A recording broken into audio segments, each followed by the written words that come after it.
Manibot-bot kani Idol Glenn Batuyong upat nga skate chairman ti Curimaw, opisyal na po ang licensed professional teachers wenno LPT. At man ti damag ni Idol Glenn Batuyong. IFM News. IFM News. IFM News. Lokal. Napindas ti turong dagiti mangidadaulong agtutubo iti ili ti Curimaw gaputasan laeng nga may saknuket di upat asang gunyang kabataan chairperson iti baligi ang nakapasa iti 2025 licensure examination for teachers iti naglabas a bulan.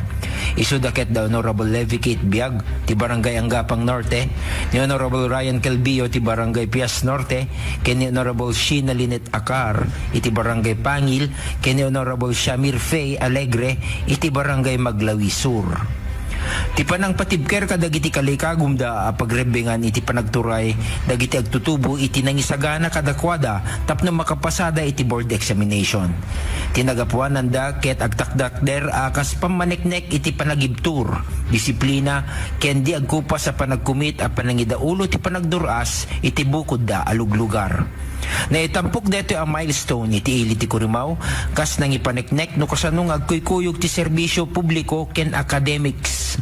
Kas leader dagiti agtutubo ken lisensyado itan nga mangisuro dagito nga SKC persons ket nakasaganan ang mga ramid iti dakdakkel pay nga epekto kadagiti komunidad da.